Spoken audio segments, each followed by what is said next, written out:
Chapter 4, On the Periphery of Madness. When the darkness split apart and he awoke, it began with the pain of sunlight burning his eyes. ID? Warm blood flowed through his limbs. His shattered lower body was firmly standing upon the ground. Right after the first blink, all his lost mental functions seemed to return at once. His brain instantly restarted and then short-circuited from information overload, making his eyes literally spin. Where the ringing in his ears had dominated his world, the sounds of thronging humans going about their lives came rushing in. Various people mingled along the dusty road, burying his field of vision in the living souls he had so craved. Subaru stood rooted in place as the human wave parted around him. The beating of his cracked heart grew fiercer. Hey! Hey there! You listening? Along with a click of the tongue, the rough voice reached him from right beside him. Subaru slowly shifted his gaze toward it and saw a stern, scowling face with a vertical scar on it. The man rubbed the white streak with a finger. Gimme a break, kid. Don't just stare into space like that. The very faint reply drew a sigh out of the man. What's with that weak reply? Well, whatever. More importantly, something happened to you? The speaker held out his hand with a nice, shiny red fruit sitting on top of it. Subaru came to the conclusion that the man's appearance was a truly terrible match for the person inside. It seemed surreal.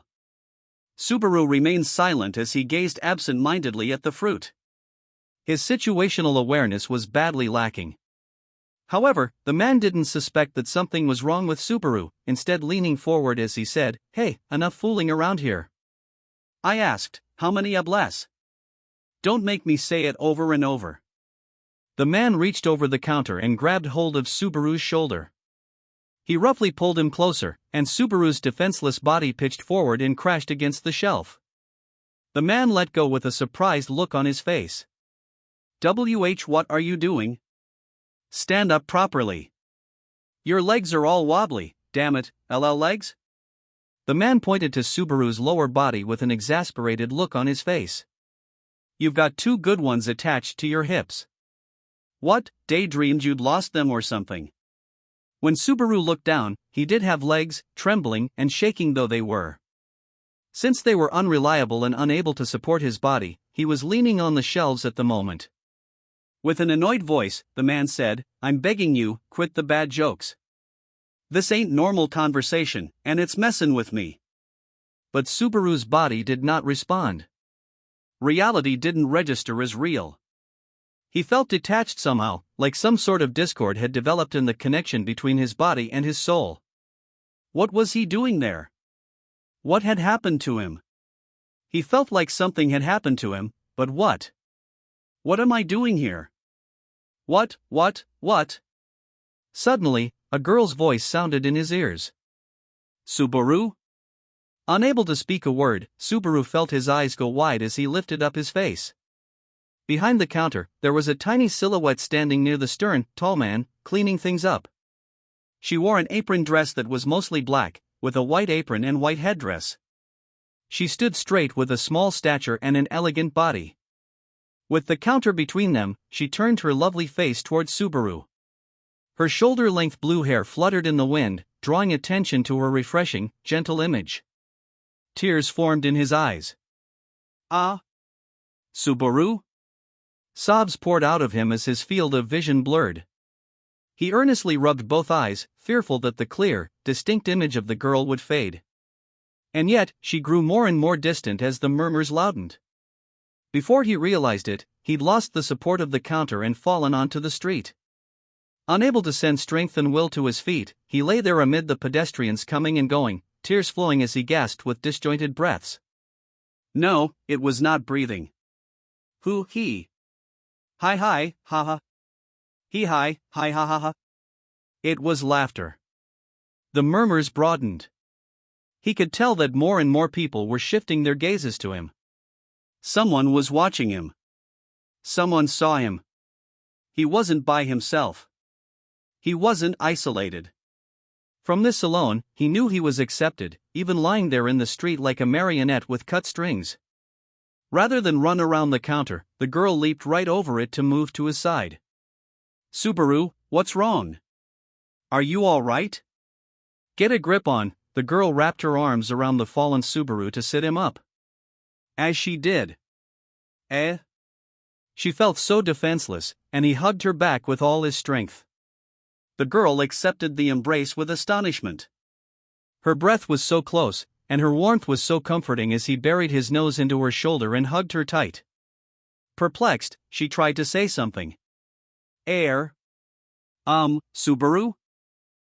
Each word, each syllable, each character, each breath, was a hymn to Subaru.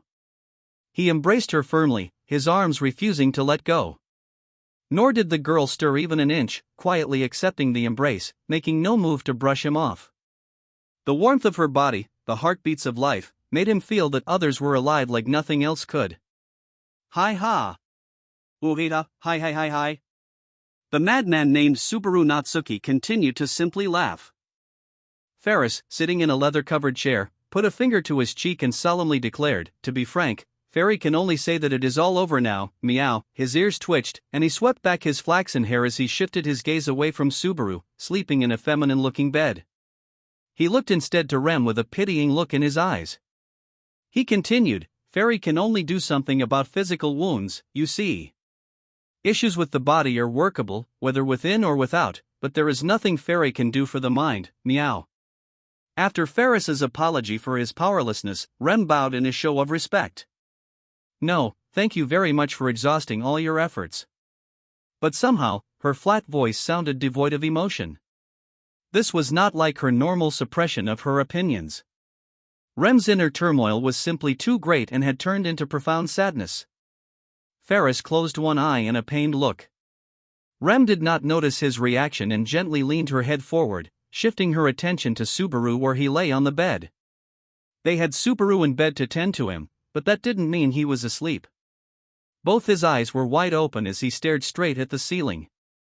From time to time, he'd make a fragmented laugh, like he just remembered something, and when that passed, he would suddenly break into tears. In his unstable state, Subaru's torment continued apace. Truly, the change in the boy had been a sudden one. Until that morning, no, the entire time he'd been walking with Rem through the royal capital that morning, he had been his normal self. Certainly the incident the day before weighed on him, and his behavior showed some signs that he was stressed, but Subaru was striving as he normally did. Rem deeply respected his wishes and sought to be close to him without changing his behavior. She didn't think anything had happened that could trigger this. Rem painfully regretted that the instant Subaru had abruptly changed was when she'd taken her eyes off him. Even so, she was right there at the shop, listening to the shopkeeper converse with him.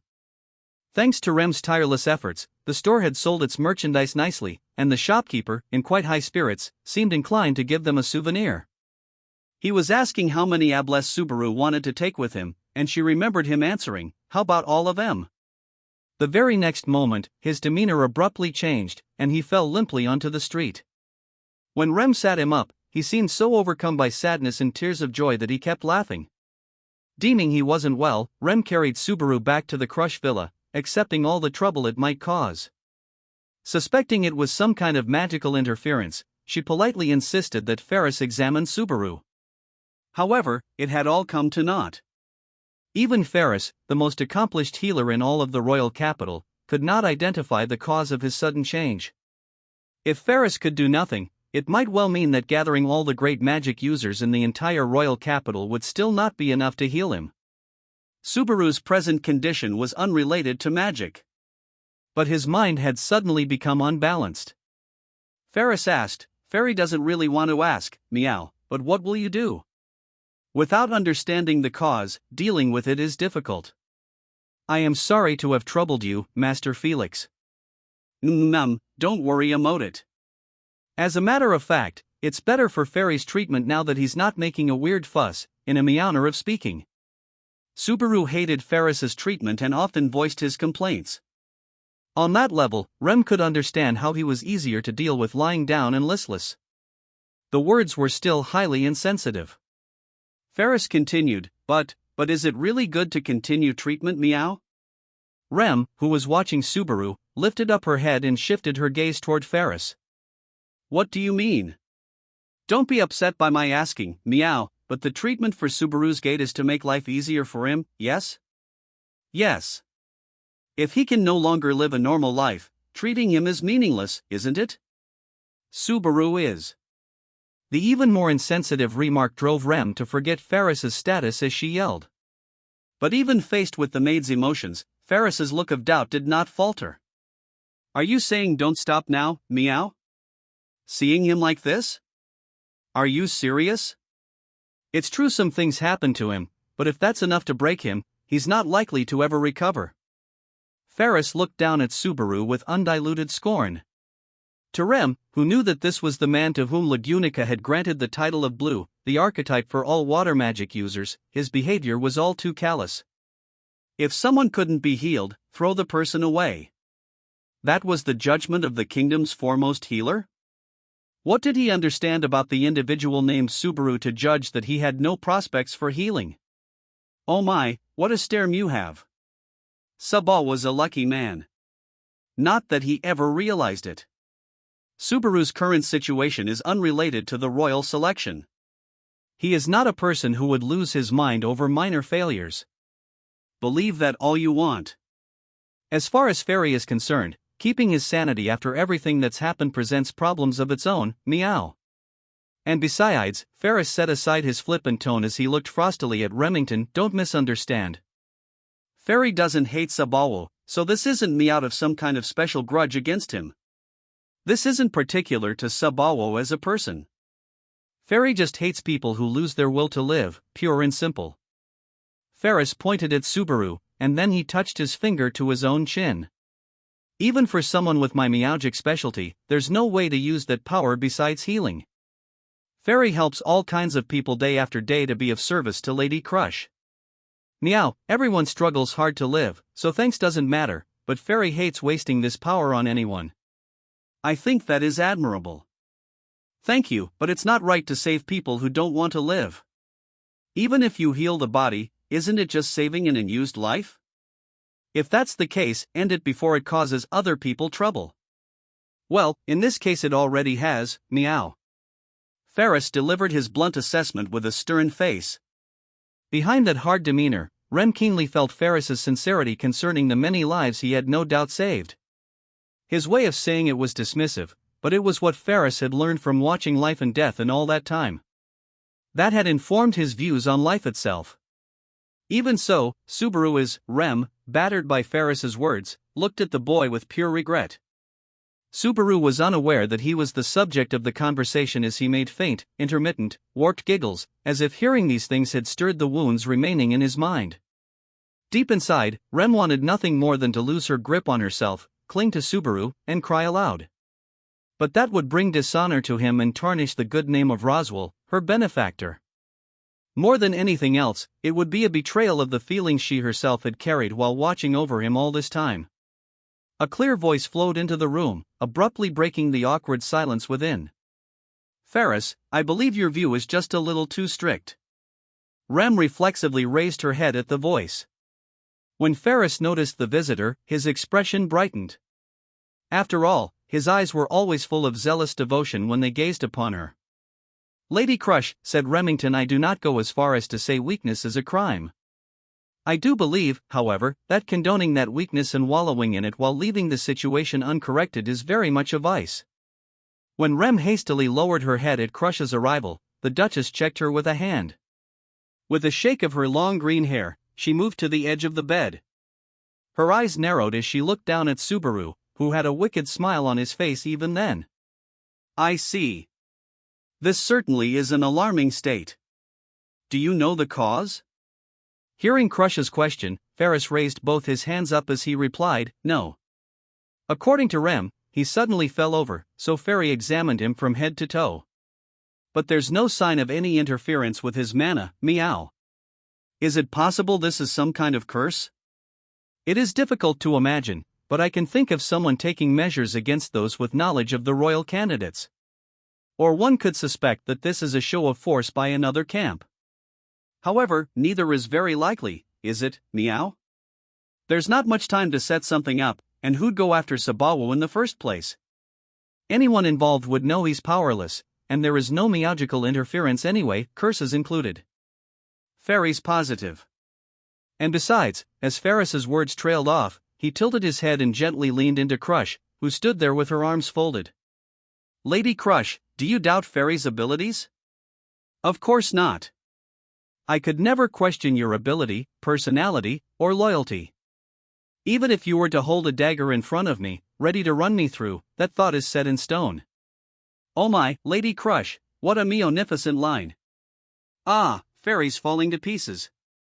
Crush left Ferris to squirm and wallow as she shifted her penetrating gaze toward Remington. Ferris has spoken. And if Ferris's power will not suffice, none in my house is capable of treating Subaru Natsuki. I'm sorry we can be of no assistance. Crush's apology, despite doing nothing wrong herself, sent Rem into another low bow. Not at all. Your deep consideration leaves me speechless. In truth, beyond the reach of words and pleasantries, Crush had conveyed warmth to her that she could never return. The finest healer in all the kingdom had rendered his diagnosis, and the head of a rival political camp had conveyed sympathy nonetheless. What more could Rem hope for from them? Crush and Ferris had done nothing wrong. Rem knew that. After all, she had her own suspicions about how Subaru had ended up in that state. The witch. The presence, the miasma of the witch enveloping Subaru's entire body had become denser still. What linked that miasma to Subaru's abnormal state was unclear, but it was a fact that she'd sensed an outpouring of it just before he had collapsed. If the cause was the witch's poison, she could not criticize Ferris's judgment that there was nothing he could do. Very few beings were able to sense the presence of that substance in the first place. Not even Ram could catch the scent the way Rem could. Nothing good came with such Paul. Those who planned wicked things were rich with it. Her physiological distaste for it, and the hateful memories that accompanied it, made her deeply prejudiced against those who bore it. Although the actions of the boy with the strongest witch smell she'd ever met had melted her hard heart and swept those prejudices aside. Even so. Yes, even so. Rem knew that nothing good came from that miasma. The demon in her knew this. Rem bowed and conveyed her deepest gratitude. You have gone through great trouble for us. On behalf of my master, I thank you for your benevolence until this day. Crush and Ferris stood before her.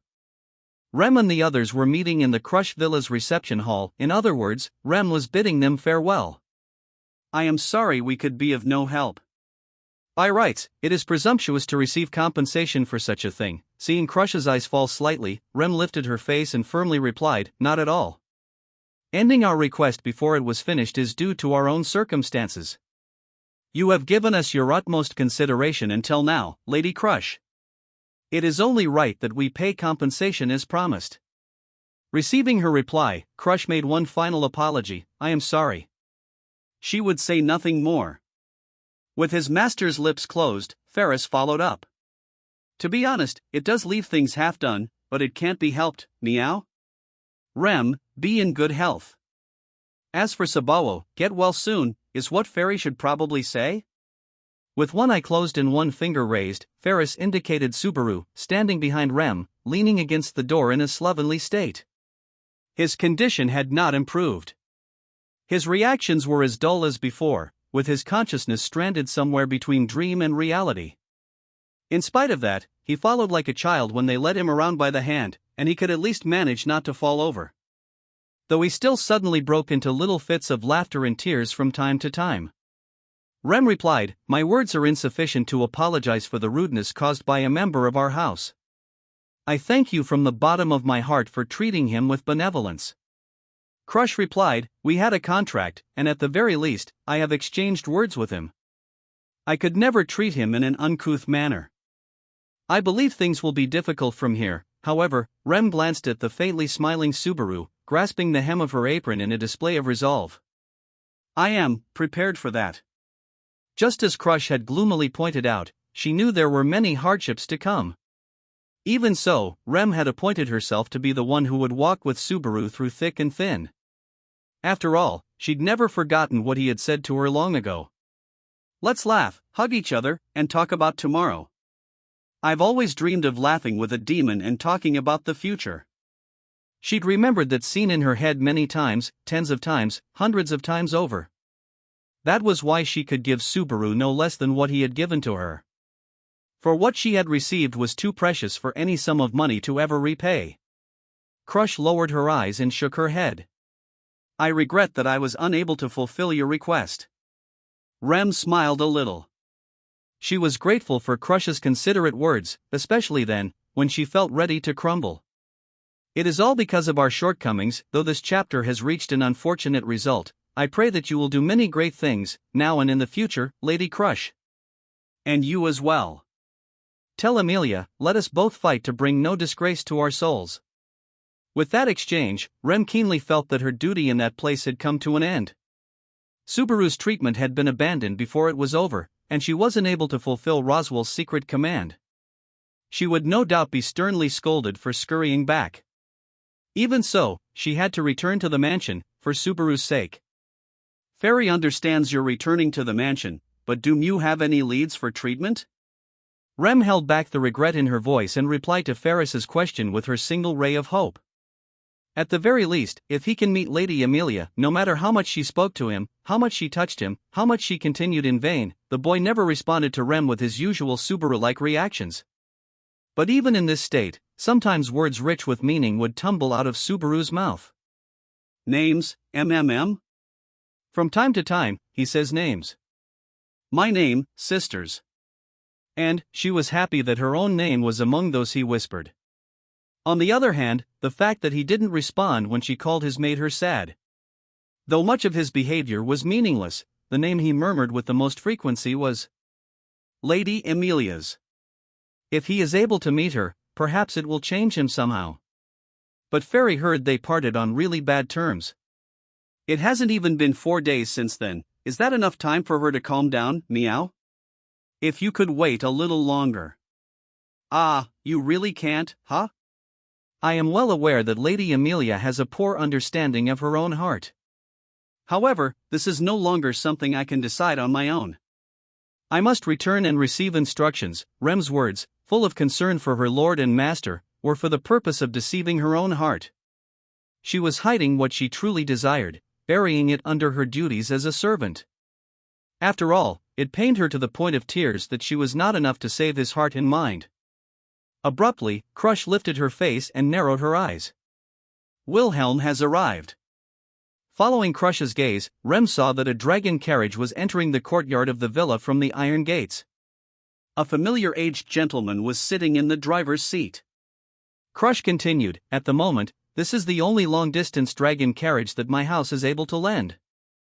I cannot reveal the details, but a large number of these vehicles have been required for another matter of late. Ferris followed up, you're in luck, meow. If you head along the Lipez Highway, you should get back to the mansion before Tomioro. It might take you half a day's travel, give or take. Rem, watching the dragon carriage's arrival, thought that the rays of the sun high above were dazzling indeed. Since it was around noon now, an all-out carriage ride would mean arriving back at the mansion around midnight. If they were close to the manor, her shared consciousness with Ram would no doubt inform her sister of their return. Thank you very much for your kind-heartedness. Crush replied, without a single hint of false pleasantries, I do not mind. It is still a far cry from what I would normally be able to provide, so I can only hope that this modest offering nonetheless accommodates your needs. Rem thought that getting to know Crush as a person might have been one of the few happy things she'd gained from the time she had spent there. Then this time I must excuse Mice. As Rem was stating her final farewell, Crush interrupted her. Remington. When Rem stopped, she saw indecision in Crush's eyes for the very first time.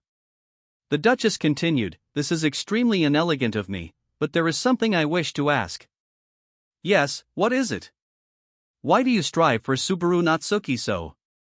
Watching Rem and the boy leaning against her, emotion vanished from Crush's amber eyes. She continued, the relationship between you and Subaru Natsuki is not the master-retainer relationship Ferris and I share. I simply find it distasteful to judge men and women by appearances alone. With Rem falling into silence, the tone of Crush's voice dropped, as if she was apologizing for her own lack of clarity. I do not mind if you do not wish to answer. I am embarrassed to even ask. Ferris silently watched his master as Rem shook her head at both of them. No, I am not hesitating to answer. I am simply unsure about what words I should use. It is a difficult thing to explain. When she was on the verge of putting it into words, she felt it change into something else entirely. It was natural for Crush to have doubts. What existed inside Rem didn't stay the same for even a second. Its size, strength, and heat shifted from moment to moment, putting down its roots inside Remington. She didn't want to come out and say it. She couldn't come out and say it. How, then, to describe something formless inside Rem to another person? I suppose it is because Subaru is special? Rem didn't really understand if that qualified as an answer or not. However, she felt like that response best exemplified what was at the bottom of her own heart. Did something happen to both of you? As she supported Subaru, putting a hand to her chest, she inclined her head at the lack of a reaction. When she looked, both Crush and Ferris were standing there, gaping with somewhat surprised expressions. Rem had a gnawing feeling that their reactions might indicate she'd said something rude. Master and servant traded gazes, nodding to each other. I am sorry. I am somewhat astounded at what I was doing. No, knew, it was unavoidable. Ferry was surprised, too. Like, Rem, you weren't even there for the talks at the royal palace. Rem didn't really understand what they were saying. However, Crush seemed satisfied with her reply as she stated, I apologize for my impolite and unrefined question. I'm very sorry, Subaru Natsuki is a lucky man. Crush was smiling a little. Ferris followed up teasingly, he really is. If he ever gets his senses back, Ferry has to tease him about it, meow. They had conveyed, by fairly undiplomatic means, that they wished for Subaru's recovery, so Rem gave them a small smile rich in gratitude. The two sent her off. Be in good health. Good luck, meow. Rem gave them both one deep, final bow before leading Subaru by the hand out of the Crush villa. Wilhelm, waiting at the gates, greeted her with a nod as he offered her the reins. She accepted them, bowing to the aged gentleman in return. You have also been exceptionally benevolent to us, Master Wilhelm. Not at all. Words wasted on these old bones. Besides, I feel as powerless as my master. It never occurred to me to do something before this happened. Wilhelm narrowed his eyes as he watched Subaru, his pupils filled with complex emotions.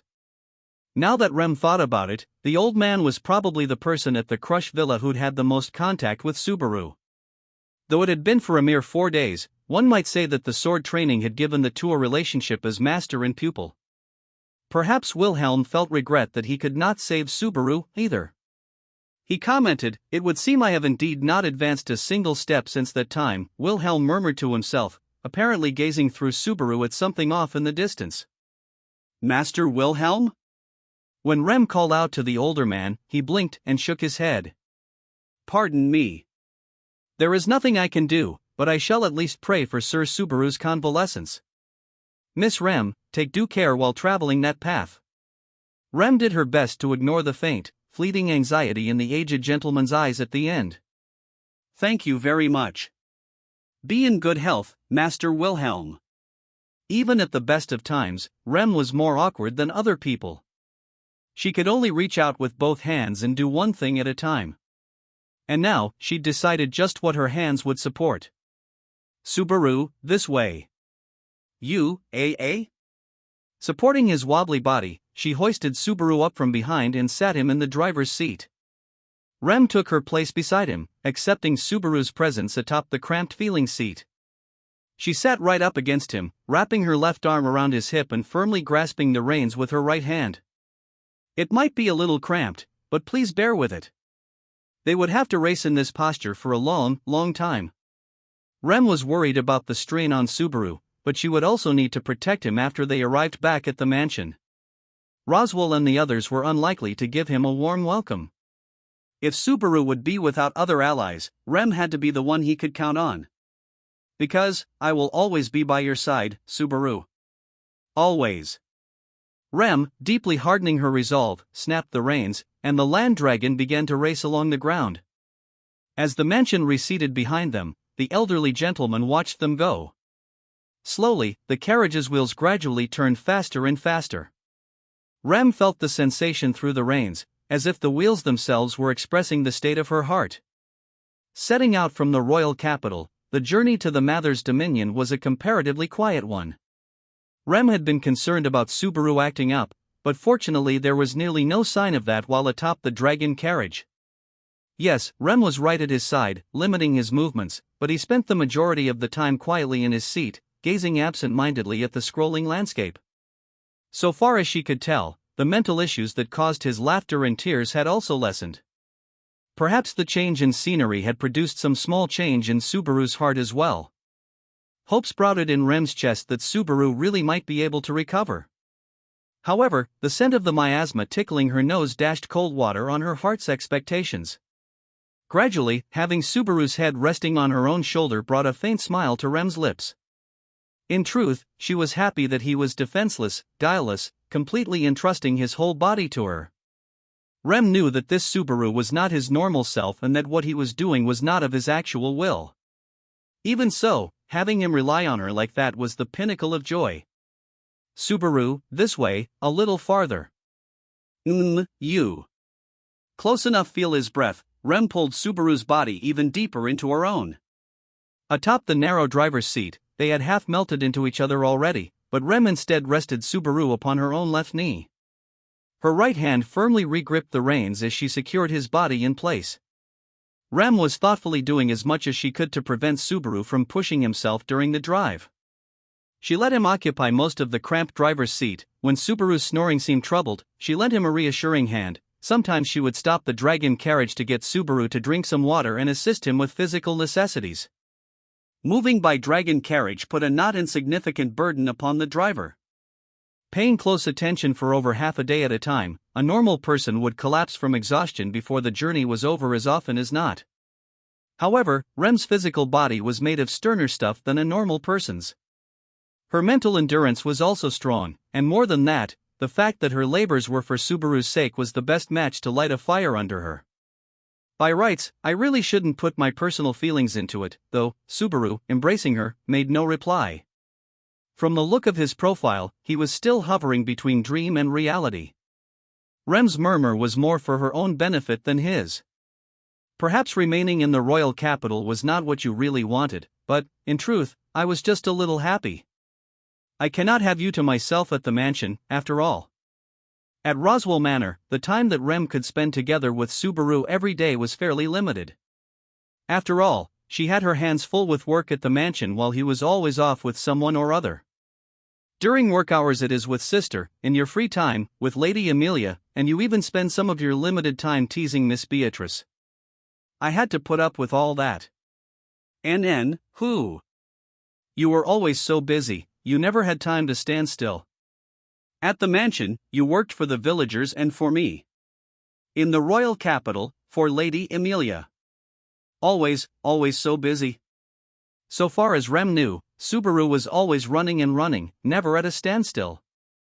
Perhaps it was for someone else, perhaps it was for himself, there was no single reason. But seeing Subaru run to and fro like that put a single emotion into Rem's heart. That's why I was just a tiny bit happy that I was able to have you all to myself at Lady Crush's mansion, even though I knew you had many worries. I'm sorry, Subaru. Subaru snored on, grimacing as Rem apologized with a faint smile. She softly caressed the forehead under his bangs, barely a tickle, and sighed slightly. Even though I heard that you had an argument with Lady Amelia. I'm sorry, Subaru. She apologized again. She was thinking back to the day of the Royal Selection Assembly at the palace. Rem hadn't actually been there, so she didn't know exactly what Subaru and Amelia had said to each other when their relationship ruptured. After all, neither Lady Amelia nor Master Roswell spoke to me in detail about it. The gist was, Subaru is at the castle, go get him, he will be in the care of Lady Crush. I was truly surprised when I met you at the castle after that, though. Nothing could make her forget the blow to her chest when she found Subaru's haggard state in the waiting room at the castle. She was both concerned at his condition and convinced that he must not be left alone. That is why I am at your side as much as I can, Subaru. But half of it is out of worry, and the other half is for my own sake. Being around you has made me into a naughty girl, Subaru. Even though she ought to be thinking of him, it was there that she discovered her own joy. It was always like that when she was with Subaru. She always discovered parts of herself that she didn't know existed. Rem counted off on her fingers things that she had come to realize about her old self. I have discovered many unpleasant things about myself. I discovered that I am lonely when you are getting along well with sister. I am annoyed when you speak to Lady Amelia with your face all red, and I think it most unfair when I see you playing with Miss Beatrice. But her present self hadn't discovered only bad things by any measure. I am happy when you are getting along well with sister. I think it is adorable when you speak to Lady Amelia with your face all red. When I see you playing with Miss Beatrice, I think, he's so gentle. I have those kinds of warm feelings in me as well. She continued whimsically confessing things to herself as if the lack of a reply was a good thing. Rem's words wouldn't stop, with feelings flowing out of her that she could never have said to his face. That moment, the things normally trapped in her heart were pouring out all at once. I would never have discovered these feelings, both good and bad, if I were not with you, Subaru. That is why I have thought of my time with you as happy. That makes it difficult right now. Having expressed those warm thoughts, Rem bit her lip, lowering her head at her own meekness. Even though such gloom had enveloped Subaru, Rem had been prepared for whenever he would spit it out. Had her passive stance not brought the current situation about? If they had grown so close, shouldn't she have asked Subaru about his worries? And wasn't her own weakness, her own desire to monopolize him, the reason why she had not done so? As Rem brooded, Subaru turned in her arms, sleeping uneasily. Subaru, it is all right. Relax and go to sleep, Rem spoke in a gentle voice, breaking the train of thought that was devolving into self-hatred. The forced march had indeed put quite a strain on his body. She'd meant to ride right through the night to reach the mansion, but it seemed better to camp somewhere for a short while. Since it would be midnight in another 2 to 3 hours, that pace would have them arriving at the mansion before the crack of dawn. In that case, it will be difficult to convey matters to sister through our mental connection. It worked only for a given range, and only on the condition that both their minds were awake. The limitations of range and willpower were particularly strict when Rem was transmitting to Ram. It was not possible to link to Ram at the present range, and even if range were not an issue, it would soon be late at night. Yes, we should camp. Having made that decision, Rem directed the land dragon to come to a stop through the rains. The creature gently halted, breathing through its nostrils as it looked up at Remington. She left Subaru in the driver's seat, leaping down to the ground to confirm that the area was safe. Night had already fallen over the Lippaz highway. For illumination, Rem had only the light of the moon and a lagmite crystal attached to the dragon carriage to rely on. Fortunately, there was little cloud cover that night, so the light of the moon was plenty to see by. There was probably little chance of being attacked by some kind of highwayman. Pardon me, Subaru. Rem picked up the boy sleeping on the driver's seat bridle style, resting him upon a blanket inside the carriage. After watching Subaru's relaxed breathing and his sleeping face, Rem exited the carriage and proceeded to stand watch over the campsite. She had little concern about bandits, but more than a few wild dog and demon beast packs were known to roam the highway at night. Rem knew that wild animals and demon beasts hungry for the taste of flesh and blood were far more dangerous than human beings. But you are here, too, tonight, so perhaps I have little need to worry about that. Rem reached out with her hand, stroking the head of the land dragon as it lowered the tip of its snout toward her. This was the wise and prudent creature that had stuck with her throughout the reckless forced march. Though he and Rem were first-time acquaintances, he had shown no sign of rebelling against her commands. She imagined the Duchess's family ought to be praised for the scrupulous training of its beasts of burden. It was not unrelated, however, to the fact the land dragon's instincts told it that a demon occupied a higher place on the food chain. Among the various species of dragons, land dragons were conspicuous for their friendly relations with the humanoid races. They often occupied crucial roles in the lives of mankind and were beloved for their gentle personalities. Flying dragons and water dragons required special training, and many of them were ill-tempered. Thanks to that, they had relatively little place in the daily lives of humanoids. At any rate, land dragons were well known among dragonkind for their gentleness and intimacy with people, but as a species, they drew the line when it came to all other beasts. There were virtually no wild animals so ignorant that they would willingly attack a land dragon. Plus, the land dragons themselves possessed an unusually keen nose for any kind of danger. Nothing short of a sizable band of highwaymen or a particularly large pack of demon beasts would attack them, and land dragons could sniff out such a large gathering before it ever arrived. This was the greatest reason that they were prized treasures for merchants and other travelers. Rem whispered toward the dragon carriage, "Rest well, Subaru." She continued to pet the nearby beast as she sat on the ground. As she did, she leaned against its tough hide, covered herself with a blanket, and she spread her attention to the surrounding area. If they departed the next morning with the rising sun, they'd surely arrive back at the mansion before noon. She would return without having fulfilled her objectives. She had to take her scolding without a single word of complaint. Even so, she at least had to work to keep Subaru from being hurt in the process. And to get him back to his old self, surely only Emilia could do that. Rem could not help but be irritated by that. In the first place, Emilia was a very difficult person for Rem to get close to. Even Roswell, who had welcomed her as a guest, treated her as a superior now that she was a royal selection candidate. In fact, he had also ordered both Rem and Ram to get close to her. Her master, Roswell, treating Emilia more highly than himself did not particularly bother Remington. Ram seemed displeased with Roswell's adherence to hierarchy, but Rem's regard for such things was not as strong as her older sister's. Of course, Ram was not such a fool as to openly air her opinion on the matter. Nonetheless, Rem frequently picked up hints of deep dissatisfaction over their telepathy, whereas normally she would sense very little. The complicated feelings Rem felt toward Emilia had nothing to do with Roswell. It was terribly vulgar, but Rem's conflicted thoughts toward Emilia were the product of the circumstances of her birth, the fact that she was a half-elf. In other words, because she was a half-demon. In her head, Rem understood that Emilia herself had done nothing wrong. However, the emotional part of herself just couldn't accept it.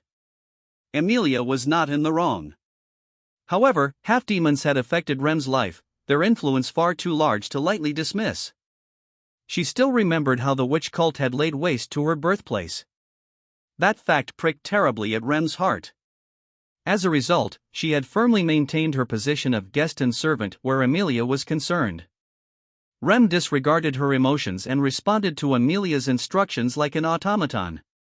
If no special occasion demanded it, Rem avoided coming into contact with her so that she would not pick up on her demeanor. Their tacit relationship was to never encounter the other by choice, whether their intentions were fair or foul. Time passed, and Rem had thought their weak relationship would continue unaffected by the royal selection. Based on her position, she thought it highly unlikely she would be involved with the matter at all. When thinking of her own role to play, she decided that going out of her way to support Emilia went beyond her duties.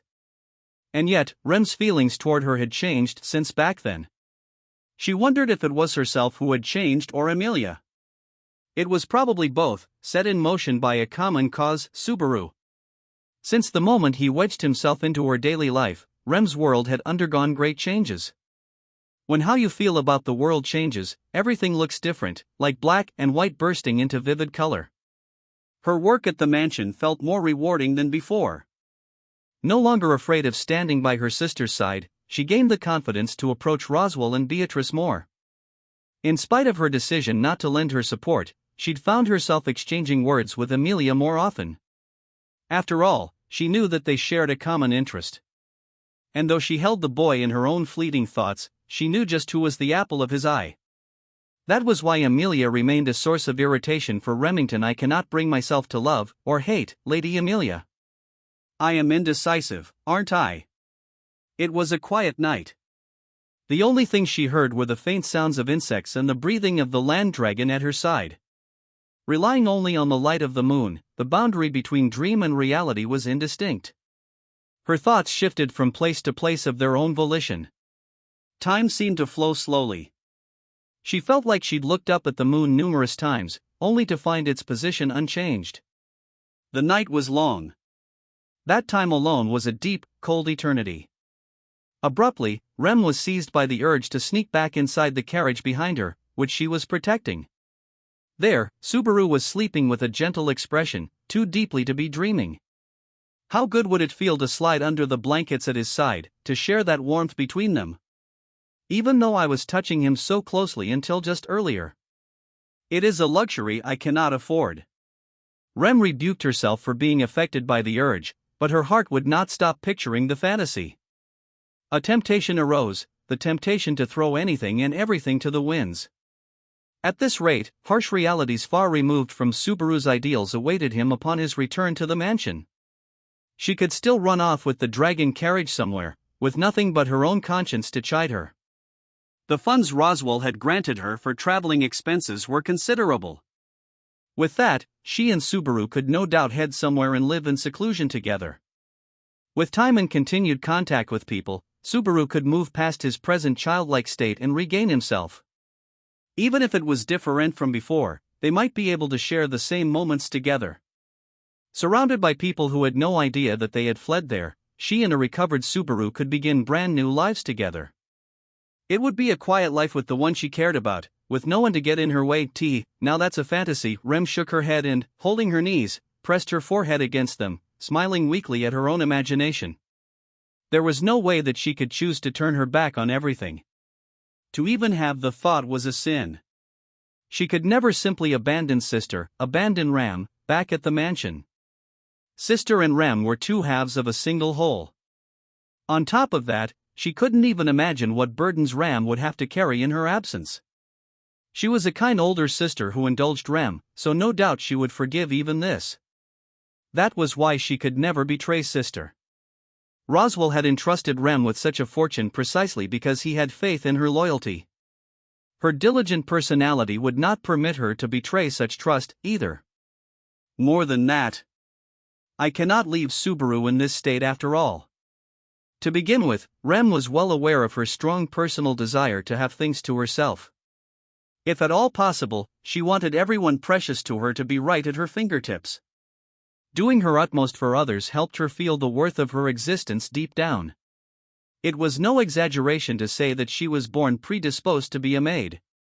That was why the effort required to care for Subaru in this state was not really a hardship from her perspective. Indeed, she would feel fulfilled if Subaru was unable to live day to day without her. But this wasn't the real Subaru. The words she had used to reply to Crush when they parted ways came to mind. I suppose it is, because Subaru is special? Yes. That was everything. She remembered his smile. She remembered his voice. She remembered his words. Rem remembered what he had said to her and the warmth of his hand reaching out to her back when everything in her life was stagnant, when she was drowning in resignation. It was Subaru who had rescued Rem from the mistaken path of despair that she walked. Rem had made an error in judgment and planned to abandon those children, and it was Subaru who had saved them. Even though he was bathed in demon-beast curses, walking his own tightrope between life and death, Subaru had abandoned no one. Not Rem and not Remington. It was enough. It was plenty. Nothing more was required. What more did Rem need than to devote herself to Subaru Natsuki, body and soul? What more was required than the feelings burning in her chest? She would do whatever was necessary so that he could regain his true self, so that she might know his company once more. And why? Because the person known as Subaru Natsuki is a bedeviled, incredible person.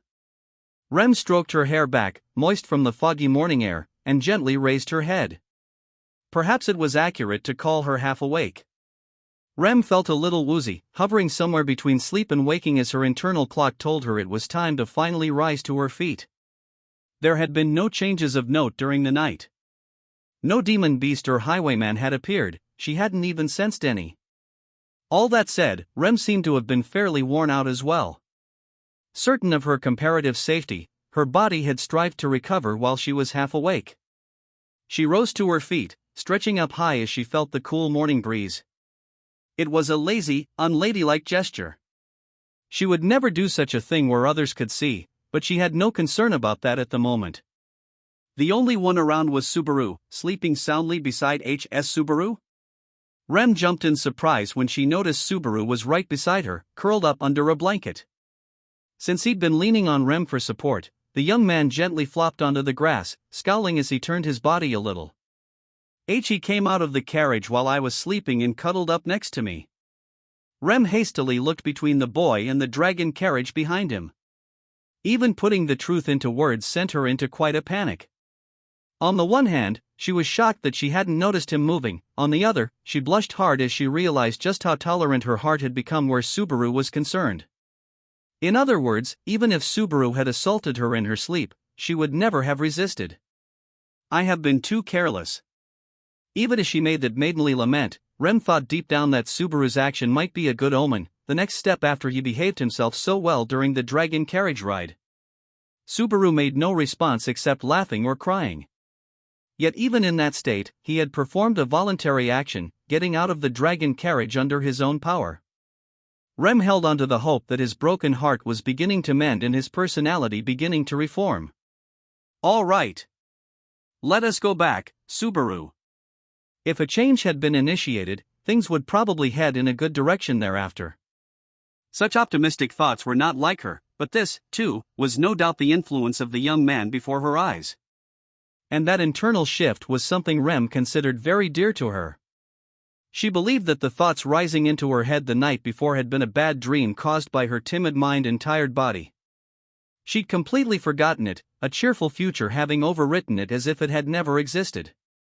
She lifted up the still sleeping Subaru, resting him upon the driver's seat as she roused the land dragon. She brought water for the awakened beast to drink, rewarding him for his long hours standing watch, and prepared for their departure. With one hand embracing Subaru over her knees and the other holding the reins, they departed once again. The carriage wheels turned, and the scenery moved. They were about halfway there. It would probably take another 7 to 8 hours of travel. Her mental and physical endurance was far stronger than on the day of their departure, with its tragic circumstances. Subaru was deeply asleep, and Rem gazed at the side of his face, conveying her impatient feelings through the reins so as to pick up the pace. A faint vibration ran through the dragon carriage. Rem adjusted her embrace of the curled-up Subaru, intertwining her own fingers with his. It looks so slender, but this is indeed a boy's hand. Resigning herself to her weakness and fleeing to that hand, she hoped her meek desire to touch him could be forgiven. It was a little ritual for forgetting about a bad dream. This warmth, having you so close. If I have that, it is enough. After all, hoping for more was simply her own selfishness. Her feelings from sensing that warmth, and the fact he needed her, had been carved into Rem's heart. She would give him her utmost efforts. She would give him everything she had. There was something amiss in the air. As the dragon carriage raced onward, Subaru seemed to be sleeping poorly, so Rem had rested him atop her knees, using her supporting arm to stroke his black hair when she finally realized it. Maybe it was the fact she'd had a lot of time to think things over the night before. Rem, having accepted to a certain extent the complicated feelings within her, was jubilant on the inside when she saw that Subaru had gotten out of the dragon carriage in the dead of night to snuggle up against her.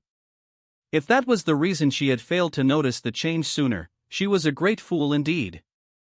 It is too quiet. In all that time on the Lipez highway, Rem had not come across another land dragon even once. This was an offshoot from the main highway, but seeing none at all, even on the distant horizon, was clearly unnatural. Normally, traveling merchants en route to the royal capital and peasants returning with new farm implements were here and there all over the highway. And yet, the road had been deserted since the day before. She had not taken any special measures to avoid farms, but she hadn't seen a single person, man or child. What was particularly wrong was that the cries of birds and insects had vanished from her ears a short while earlier. A bad feeling rushed into the back of Rem's mind. Such silence meant that the creatures of the wild were in hiding. It was a sure omen of something beyond the ken of man. As they cut through the hills and entered the mountain road, drawing closer to the mansion, that malaise had only increased. With unease, Rem snapped the reins to spur the land dragon, already running at a desperate speed, to hurry even faster. She knew she was pushing it too far, but she had no time to spare to locate the cause of that unease. She didn't mind if it turned out to be a baseless fear. She would apologize to both Subaru and the land dragon for accompanying her on the reckless journey. She would face them just as she had faced her own anxieties the night before. And just after she had that thought, sister? Suddenly, thoughts that were not her own threw her mind into chaos. Nearly unbearable levels of anxiety, anger, and fury flooded her, and then it all immediately vanished, leaving Rem on her own. It had been Ram. Those feelings had flowed into her from her sister through their shared link.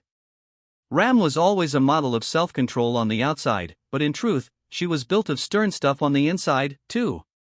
Normally, the only things that could shake her were related to Rem or their master. And yet, Ram had been possessed by such fury that she'd communicated it to even Rem via their shared connection. Furthermore, the fact it had cut out immediately meant that she was controlling herself so that Rem would not pick it up. Rem guessed that her sister assumed she was in the royal capital, not able to make it in time as her older sister fell into peril. But Rem was close enough to do something, even if that was not Ram's wish. That was why. I must hurry back. With a concrete reason to make haste, she gripped the reins so hard that her hand went white. In an instant, Rem's sense of urgency and impatience cast all her misgivings about her surroundings to the winds. On the surface, Rem was normally emotionless, always striving to maintain her inner calm, but when lives were on the line, she lost sight of everything around her. It was Rem's defining flaw, one that Ram had pointed out to her many times and one a former colleague had pointed out to her as well. And now that flaw was rearing its ugly head once again. When the land dragon's head sailed before her eyes, Rem saw it in slow motion.